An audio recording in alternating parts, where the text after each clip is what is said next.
else you would want to share? Maybe education, because I've got three a university and two colleges, and a lot of schools in my district: SCC, MCC, and ASU.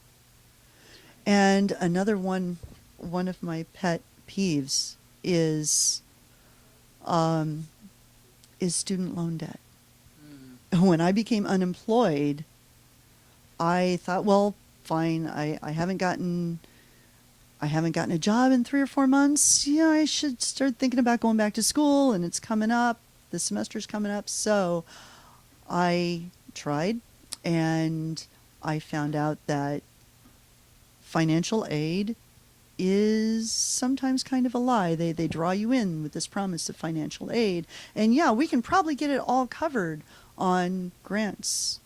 And they leave the loan word out of it. And I got halfway through the first term, and they're going, bad news. We really can't do this. It's going to have to be loans. And I'm like, no. I said, I can't go back to school on loans. Grants or out of pocket, and at the moment I can't do out of pocket. Well, but you got to. You can't stop now. It's like, no, I can't stop. I'm withdrawing. See you later. And it was a private for-profit one. And it took weeks for me to get them to admit that what they wanted me to sign was loans. And if I didn't have the financial background that I had, yeah, I've had people come to me and say, I knew this and this were grants, and I knew this was a loan, but I didn't know that and that were loans. And students, you can kind of go, well, yeah, they're inexperienced, they've never been through that before, but when it's their parents saying this, then you got to really pay attention, because a lot of it is, it's financial aid, there are buzzwords, and really loans, it is really wrong to promise a better future, but to give you a better future, we have to have you mortgage the rest of your life. And you can't get rid of it on a bankruptcy. You can't get rid of it. They will come after your Social Security. You die, they will come after your estate. You can't get rid of it even by dying. That's it. That's no more. We've got to change this. And part of the problem is they know they can get away with it. They know they can't, that we can't get rid of these loans. So they can raise the prices, they can raise the interest all they want. They've got all the control in that game. So at the very least, we need to put a cap on the interest rate on the loans. I would like to see the option for the loans to be forgiven, even if we can't just across the board say, let's just call it quits to all of those because of the predatory practices in the student loan industry. But at the very least, the most deserving people who really tried, honestly, should be able to get out from under the worst of the loans.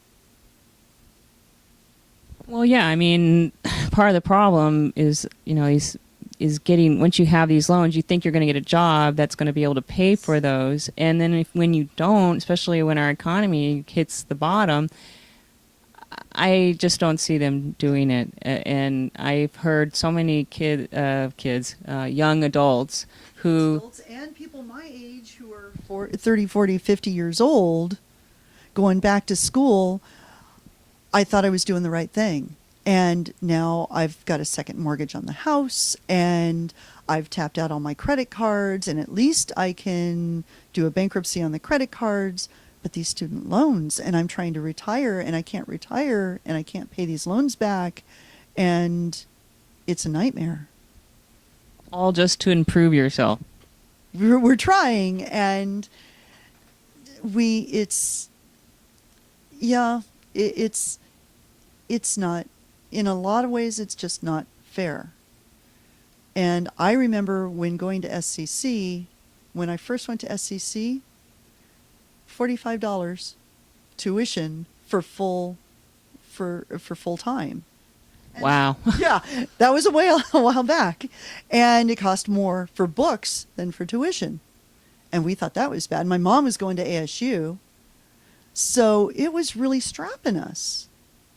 But my dad was an appraiser, and we were getting by, but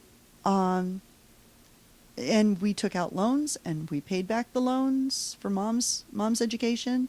We didn't do any loans for mine, and I never graduated. And I got married and thought, yeah, I'm going to go back to school. That didn't happen. Well, I did go back to school, but I still didn't get a degree. And eventually I will get a degree. But it's just going to take a little longer than I expected. Well, I think you'll see some people that when they get these loans, they actually end up going into instructing or become a professor so they can, pay for it. Yeah. And that's really yeah, sometimes you have to get you've got to be at least a master's. So they couldn't get a job, so they stay going to school. They get more loans. And teaching still doesn't pay as much as you would hope. Yeah. Okay, that was a bummer we should have stopped when we were ahead.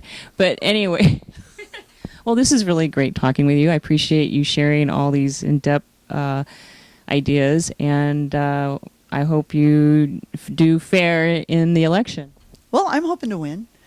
You get 2 votes for state representative, and you've got 4 people to vote for.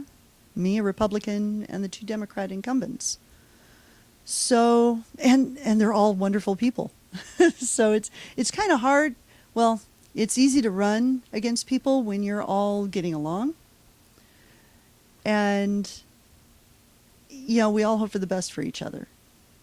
That's a nice note to end on. Especially Andrew Sherwood. He's my favorite. Who is it? Andrew Sherwood. But and they're all nice guys. And at least we're not at each other's throats. That's never a good situation. I'm not looking forward to the governor race right now. I just think that's going to get real dirty. I'm hoping it doesn't. Those are always that's never fun to watch as a voter. And you just hope everyone I just want to know what you stand for. Stop slinging the mud. And can we just get to the nitty-gritty, get to the real stuff? I want to know what you stand for, and so I know which one to vote for. And if somebody's throwing dirt, I'm probably not going to vote for that person. Well, on that note, thank you, Chris, for joining us. It's Chris Will, and thank you for joining us on Talking the 5. Thank you, Karen, for this wonderful opportunity.